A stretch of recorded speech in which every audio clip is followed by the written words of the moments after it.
A friend of mine told me that just years ago, that when he meets new people or makes new friends, that he always hopes that he leaves that person just a little bit better off than before they met.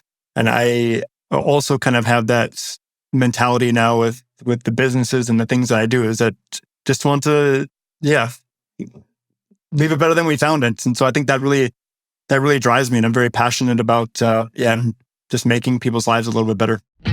Welcome to 20-Minute Leaders. Just sit back, relax, and learn from the leaders of today. It's a journey. Each one is different, unique, inspiring. Let's get started. 20-Minute Leaders is a proud supporter of Make-A-Wish Israel and Tech to Peace, and is in proud collaboration with Secret Chord Ventures, J Ventures, Riverside FM, Fusion VC, Birthright Excel, J Impact, Leap, Google for Startups, and Hippo, and in media partnership with CTech. Hello and welcome to 20-Minute Leaders. Today we are with Joe Natoli, who has many titles throughout his career: actor, game designer, educator, full-stack developer, and entrepreneur. His passion for delighting people through technology has led him to found LOOFT, the world's first cooling and heating comfort service company, while working at a venture builder in Leipzig, Germany. He brings knowledge of international startups, Silicon Valley, and more, having worked with billionaire investor Tim Draper from Draper University, teaching entrepreneurship around the world from Africa to Asia. Afterwards, he settled in Europe to put his knowledge to work by forming ventures in the underserved market of Eastern Germany. Joe could be considered the ultimate startup guy, having built, founded, or failed over a dozen startup businesses. Your journey is so interesting, and I'm so curious to hear about the different things that you've done, from entrepreneurial to educational to investment to consumer appliances, where you're building them to leave you feeling magical. And I just love that statement. Tell me a little bit about, connect the dots for me about your journey, because you've done so many awesome things. What's been sort of this common thread throughout your path, and it feels like this idea of feeling magical is probably a recurring event throughout these different experiences.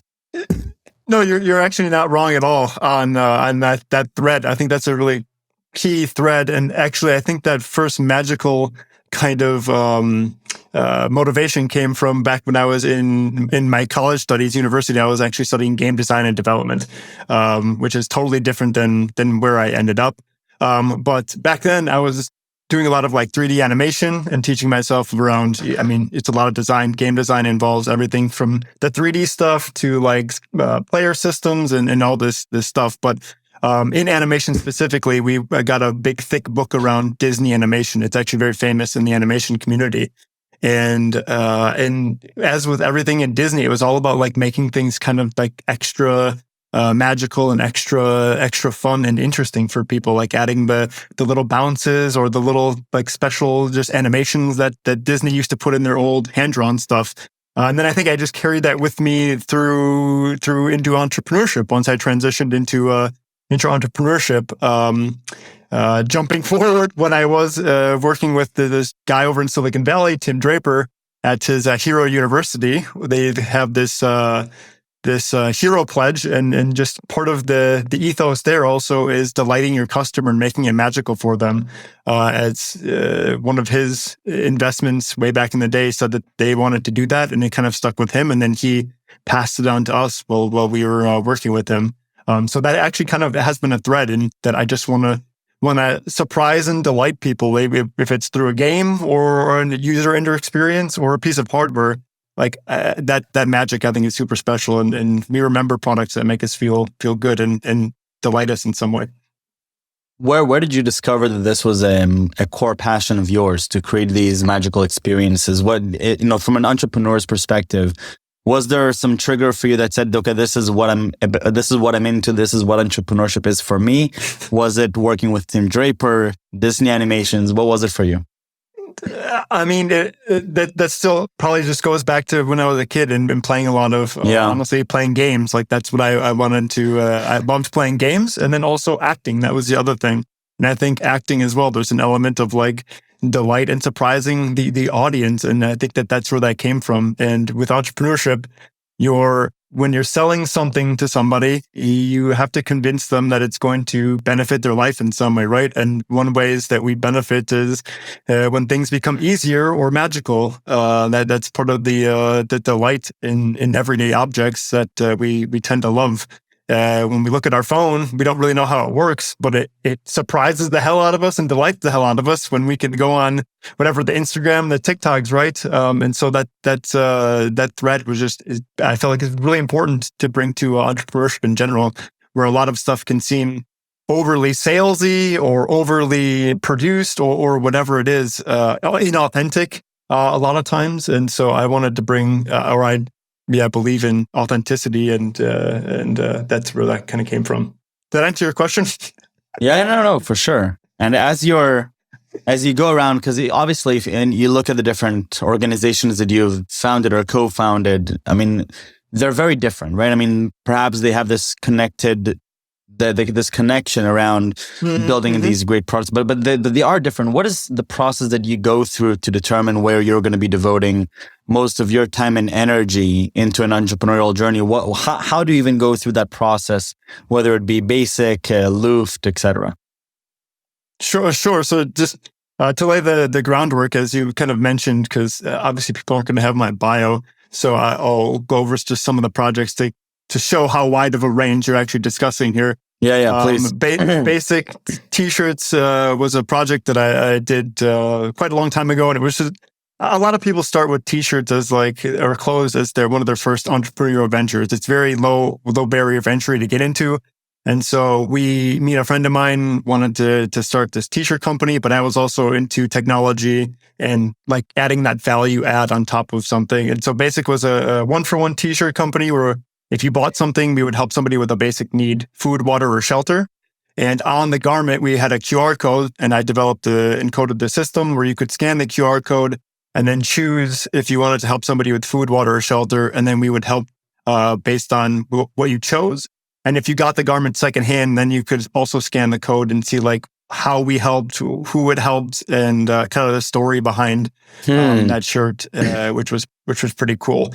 And then from there, some of the other ventures I've founded more recently is we had something here in Germany called Da Vinci Kitchen, which is a food robot that uses a robotic arm to make pasta within 3 minutes, like fresh cooked, super cool pasta that you can it's open 24/7, just in a corner. There's this box that you can go to, put in an order, and it makes you fresh pasta. And then from there, we also have like a contract changing app to keep and manage your contracts. Or at one point, I was also doing like Tim liked this one. I don't know why, but this is what I pitched when I was there, which was like you could locate a bathroom, like Uber for bathrooms almost, where you could find like a really, really high-end bathroom if you were out in public and just needed to go, wanted the privacy, have nice amenities, the really high-quality toilet paper, the whatever, just to take a break if you really wanted to find it. But the sponsored bathroom thing, and he always joked about the bathroom idea. He loved it for some reason. I don't know why.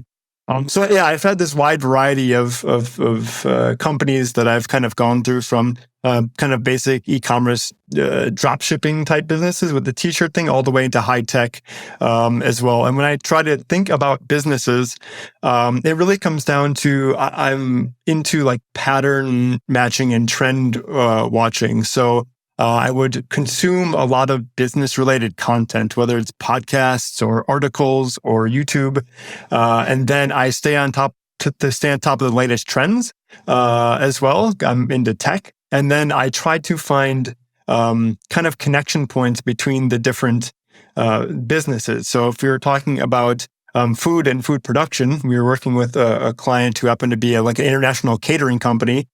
We saw the rise of robotics and around on-demand stuff. And so we kind of, in my mind, I combined the things and tried to make it fit together to form a business. So it's a little bit of opportunity, like searching for opportunities, being on top of technology, and then just looking for patterns like, oh, this is a really interesting business model. How can I take it over here to make this thing even cooler or more interesting?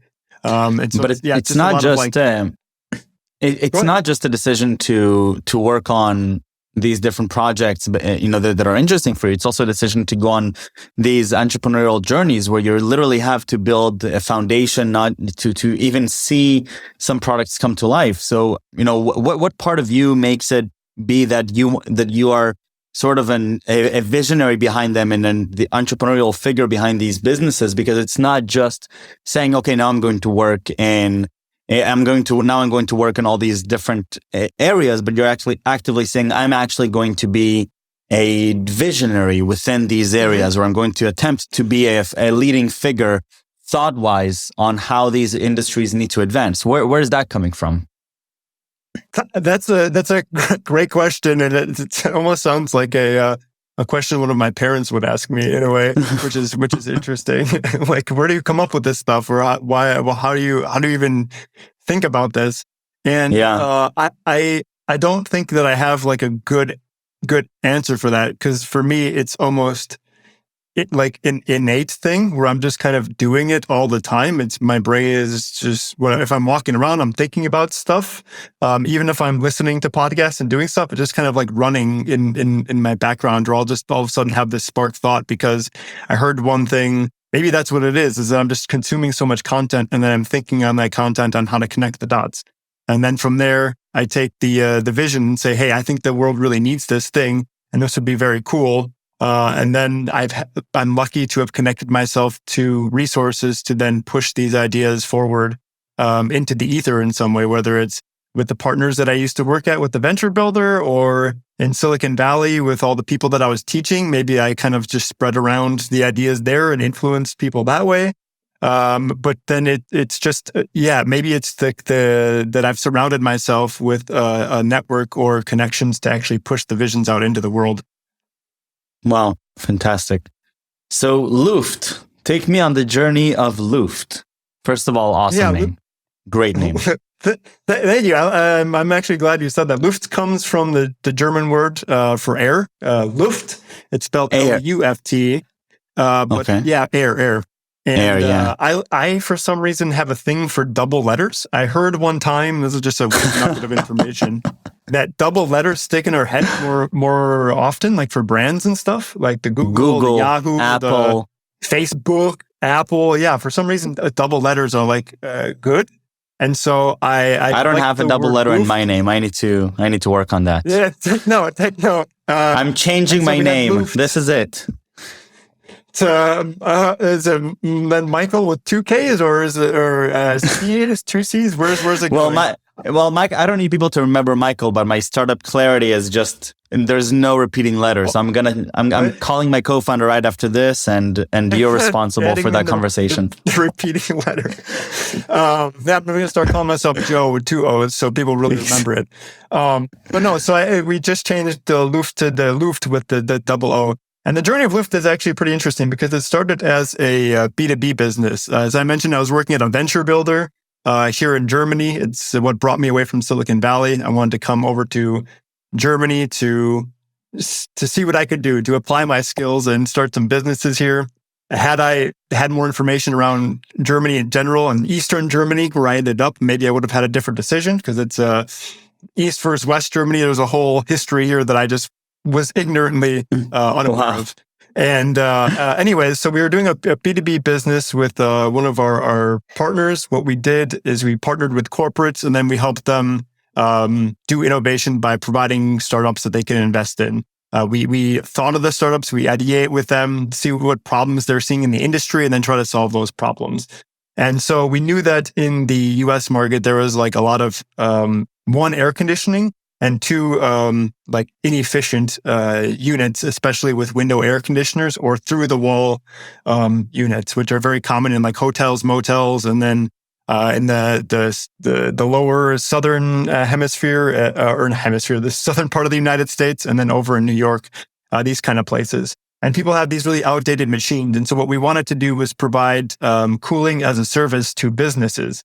Where you buy a big enterprise system for a building, and then you install it for them, so the construction cost goes down. It's somebody else purchases the HVAC system, and then they pay you a monthly fee for you to then run the system, optimize it, and make sure that their air in their big building is good. It's called cooling as a service. It's kind of growing in popularity in like developing nations, especially where their costs are more of a concern.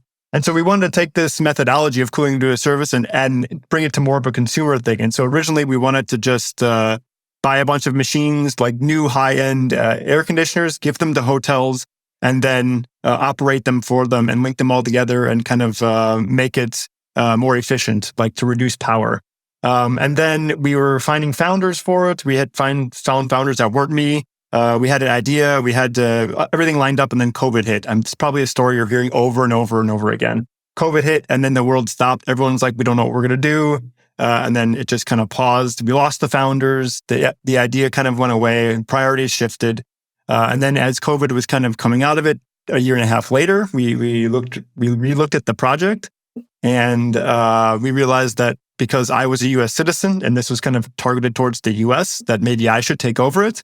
And so I did, but I'm not I don't know, I wasn't feeling the whole hotel motel angle. I'm, as you have kind of found out, more into like magical consumer experiences. And so I had been delighted by another company called Whoop, where I kind of learned about this business model that LOOFT now has. Double O. I applied. Yeah, I have also the double O. And then I applied their business model to what we were doing with cooling as a service, and we came up with LOOFT, which is what we call the world's first comfort service. It's a model where you pay for like a 12-month contract with us for the service, and the service includes analytics. You get to learn about your comfort. You get to learn about your environment. And then we also include a device with the membership that is pretty much the same as buying any other air conditioner. So your total cost is exactly the same, but we have all this value on top of it. So we send you the air conditioner, you link it up, and then our sensors take in information from inside the room, outside the room, local weather APIs, all of the units together on the network. And then it optimizes itself based on how you use it. So it learns about your usage patterns, preferences, and habits. And then hopefully, our algorithm, which we've been testing, works as good as we want. We can reduce your costs by just our technology, because it's so new, up to 40%. And then with our algorithm on top of it, an additional 10 to 15%. And the reason we wanted to do that is because we were reading some articles that said, hey, if we can increase the efficiency by just 8% of these types of units, that we can possibly prevent rolling blackouts or in cities as the world gets warmer and warmer. And so our goal was just to reduce blackouts, but really the overall goal is to help people learn more about themselves, their comfort, their environment, and then reduce their electrical costs while also saving the environment. Because if we can reduce costs and increase electricity, reduce the greenhouse gas emissions, the carbon emissions, the waste, then hopefully we can, make the world a better place. Leave it better than how we found it, That's really cool. So you're directly competing with incumbents that have been selling air conditioners, these big brands for decades, right? I mean, this is, at least I know from the areas that I'm in, I mean, there's only so many few companies that would provide these services. How are you experiencing the market reaction to coming in to such sort of like an old brand heavy market, and you're all of a sudden coming and disrupting it as a startup? What I can tell you is it's very challenging. That's the easiest way that I can break it down. It's extremely, extremely challenging. We are very much underdogs in several senses of the word, both like with production and with money and with everything. And the reactions, honestly, if I'm going to be candid, is that we have heard the same sorts of concerns and frightened ideology from like other investors that we've approached to help grow our company. How are you going to possibly compete against the big guys? And I mean, it's pretty much the same way that anyone competes with people. Offer a better service, offer a better product, have a better brand. And so that's kind of what we're building up to. It's something that's going to disrupt the incumbents, because we're changing the business model. We're shaking it up on its head. And they're not going to know how to compete with it. Or in the long run, it does really well, and then we get eaten up by them. I mean, this is also business, right? This type of stuff eventually happens. it can potentially happen. But it's just a matter of offering something better at a more affordable price that's more interesting to consumers, which we think we've nailed.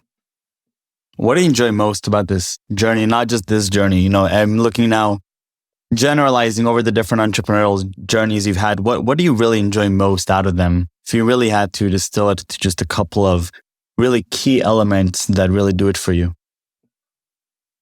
The thing that I enjoy the most is the fact that, as I just kind of alluded to it and mentioned, that I can leave the world better than how I found it. I think a friend of mine told me that just years ago, that when he meets new people or makes new friends, that he always hopes that he leaves that person just a little bit better off than before they met. And I also kind of have that mentality now with the businesses and the things that I do, is that just want to, leave it better than we found it. And so I think that really drives me, and I'm very passionate about, just making people's lives a little bit better. I love it. Joe, thank you so much for coming here and for sharing with me this time and your energy. And I can't wait to follow LOOFT and all the other different experiences that you're going to be building for the world. It sounds like you have such a clear conviction on the type of entrepreneur that you are and the type of things that excite you and motivate you. And so I'm looking forward to cheering from the side. And in the meantime, thank you for coming here and giving me a glimpse into your journey with a lot of curiosity and inspiration. Thank you. No, thank you for having me, and I hope your audience enjoyed the conversation. And good luck on switching the name to it. Just end up adding those double letters in. I appreciate it. Thank you.